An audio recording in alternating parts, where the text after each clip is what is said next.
بنا دلیل کے بحث کرنا کیسا ہے؟ شک اچھی چیز ہے یا بری چیز؟ اور حق کی مخالفت پر اصرار کرنے والوں کے ساتھ اللہ کیا کرتا ہے؟ آئیے ان سوالات کے جوابات جانتے ہیں آج کے ایپیسوڈ میں۔ بسم اللہ الرحمن الرحیم۔ ناظرین محترم، السلام علیکم ورحمۃ اللہ وبرکاتہ۔ سبیل قرآن کے اس تفسیر پروگرام میں ایک بار پھر آپ سبھی کا استقبال کرتے ہیں۔ آج آپ کے سامنے سورہ غافر کی آیت نمبر 34 اور 35 کی تفسیر لے کر حاضر ہوئے ہیں۔ آئیے سب سے پہلے آیت نمبر 34 کی تلاوت کو اس کے ترجمے کے ساتھ سن لیتے ہیں۔ كتاب أنزلناه إليك مبارك ليدبروا آياته وليتذكر أولو الألباب بسم الله الرحمن الرحيم وَلَقَدْ جَاءَكُمْ يُوسُفُ مِنْ قَبْلُ بِالْبَيِّنَاتِ فَمَا زِلْتُمْ فِي شَكٍّ مِّمَّا جَاءَكُمْ بِهِ حَتَّى إِذَا هَلَكَ قُلْتُمْ لَنْ يَبْعَثَ اللَّهُ مِنْ بَعْدِهِ رَسُولًا كَذَلِكَ يُضِلُّ اللَّهُ مَنْ هُوَ مُسْرِفٌ مُرْتَابٌ۔ اور اس سے پہلے یوسف بھی تمہارے پاس معجزے لے کر آئے، تو جو لائے تھے تو تم لوگ اس میں برابر شک ہی کرتے رہے، یہاں تک کہ جب انہوں نے وفات پائی تو تم کہنے لگے کہ ان کے بعد خدا ہرگز کوئی رسول نہیں بھیجے گا۔ جو حد سے گزر جانے والا اور شک کرنے والا ہو، خدا اسے یوں ہی گمراہی میں چھوڑ دیتا ہے۔ اب آئیے سورہ غافر کی آیت نمبر 34 کے اہم نکات کو بھی جان لیتے ہیں۔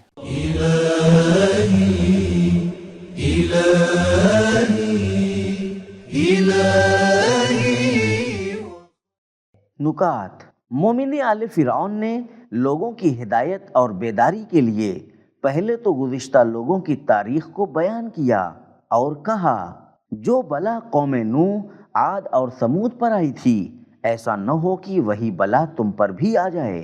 اس کے بعد خود بنی اسرائیل کی کارستانیوں کو ان کے سامنے پیش کیا کہ تم نے جناب یوسف کے ساتھ کیا کیا کیا۔ ہر طرح کی زیادتی اور حد سے گزر جانے کو اسراف کہا جاتا ہے، اور اس آیت میں مسرف سے مراد وہ شخص ہے جو حق کی مخالفت پر اصرار کرتا ہے۔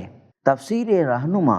سورہ غافر کی آیت نمبر 34 کے نکات کو جان لینے کے بعد اب آئیے اس کے پیغامات کو بھی جان لیتے ہیں۔ كتاب أنزلناه إليك مبارك ليدبروا۔ پیغام نمبر 1، بزرگوں کے اعمال اور کردار ان کی نسلوں کے رجحان یا ہٹ دھرمیوں میں اثر انداز ہوتے ہیں۔ مومن آل فرعون نے کہا، آج جو تم جناب موسیٰ پر ایمان نہیں لا رہے ہو تو یہ کوئی نئی بات نہیں ہے، تم لوگ تو جناب یوسف پر بھی ایمان نہیں لائے تھے۔ نمبر 2، جناب یوسف کے پاس بہت سے معجزے تھے۔ نمبر 3، شک اگر تحقیق اور آگے بڑھنے کا مقدمہ ہو تو اچھی چیز ہے، لیکن اگر رکاوٹ اور غلط فہمی کا سبب ہو تو بری چیز ہے۔ نمبر 4، شک تو ایک طبیعی چیز ہے، لیکن بیجا شک کرنا بری چیز ہے۔ نمبر 5، موت سب کو آئے گی، یہاں تک کہ انبیاء کو بھی۔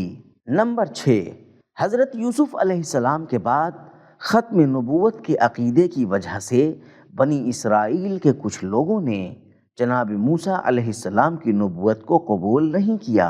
نمبر 7، دوسروں کے گناہ پر ہمارا راضی رہنا ہمیں بھی اس گناہ میں شریک بنا دیتا ہے۔ جناب یوسف حضرت موسیٰ سے 400 سال پہلے زندگی گزارتے تھے، لیکن چونکہ بعد میں آنے والی نسلیں اپنے بزرگوں کے کفر پر راضی تھیں، لہٰذا اللہ نے انہی لوگوں سے خطاب کیا ہے۔ تفسیر اطیب البیان۔ قلتم لن یبعث اللہ۔ نمبر 8، نبوت کا خاتمہ اللہ کے اختیار سے ہوگا، لوگوں کی چاہت سے نہیں۔ نمبر 9، اللہ لوگوں کو بغیر اپنی حجت اور رہنما کے نہیں چھوڑتا۔ اس آیت کا ان لوگوں کی تنقید کرنا جو بغیر دلیل کے کہتے ہیں لن یبعث اللہ رسولا۔ نمبر 10، اللہ کی سنت یہ ہے کہ جو لوگ حق کی مخالفت پر اصرار کرتے ہیں ان لوگوں کو انہی کے حال پر چھوڑ دے۔ نمبر 11، جو شخص انبیاء کی راہ کو قبول نہیں کرتا اور آگے نہیں بڑھتا، اس نے ان صلاحیتوں، لیاقتوں اور لطف کو برباد کر دیا ہے جن کو پانے کا اسے حق تھا۔ نمبر 12، انسان کا زوال مرحلوں میں ہوتا ہے۔ ایک مرحلے میں شک کرتا ہے، مسرف مرتاب، لیکن اگلے مرحلے میں جھٹلا دیتا ہے، مسرف کذاب۔ سورہ غافر آیت نمبر 28۔ نمبر 13، اللہ کا فیض عام ہے، لوگ اپنے برے اعمال اور بری نیتوں کے سبب خود کو محروم کر لیتے ہیں۔ اب آئیے سورہ غافر کی آیت نمبر 35 کی تلاوت کو اس کے ترجمے کے ساتھ سن لیتے ہیں۔ الذين يجادلون في آيات الله بغير سلطان أتاهم كبر مقتا عند الله وعند الذين آمنوا كذلك يطبع الله على كل قلب متكبر جبار۔ جو لوگ بغیر اس کے کہ ان کے پاس کوئی دلیل آئی ہو خدا کی آیتوں میں خامخواہ جھگڑے کیا کرتے ہیں، وہ خدا کے نزدیک اور ایمانداروں کے نزدیک سخت نفرت خیز ہیں۔ یوں خدا ہر متکبر سرکش کے دل پر علامت مقرر کر دیتا ہے۔ سورہ غافر کی آیت نمبر 35 کی تلاوت ترجمہ سننے کے بعد اب آئیے اس کے اہم نکات کو بھی جان لیتے ہیں۔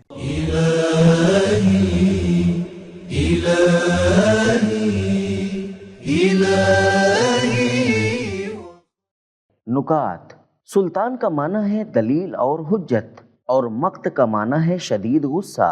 یہ آیت ان آیتوں کی تفسیر ہے جن میں ارشاد ہوا ہے اللہ دلوں پر مہر لگا دیتا ہے، کیونکہ اس آیت میں فرمایا ہے اللہ کی مہر متکبروں اور سرکشوں کے دلوں پر لگتی ہے۔ سورہ غافر کی آیت نمبر 35 کے اہم نکات کو جان لینے کے بعد اب آئیے اس کے اہم پیغامات کو بھی جان لیتے ہیں۔ كتاب أنزلناه إليك مبارك ليدبروا۔ پیغام نمبر 1، جہالت، بے فکری اور بغیر دلیل کے بحث کرنا شک کرنے اور ہدایت سے محروم ہونے کا سبب ہے۔ نمبر 2، بحث کا بھی طریقہ اور خاص اخلاق ہوتا ہے، بنا دلیل کے بحث کرنا غلط ہے۔ نمبر 3، انبیاء کے پاس واضح دلیل ہوتی ہے، جاءکم بالبینات، لیکن ان کے مخالفوں کے پاس کوئی دلیل ہی نہیں ہوتی۔ نمبر 4، دلیل اور برہان ایک طرح سے دوسروں پر حکومت اور غلبے کا سبب ہوتی ہے۔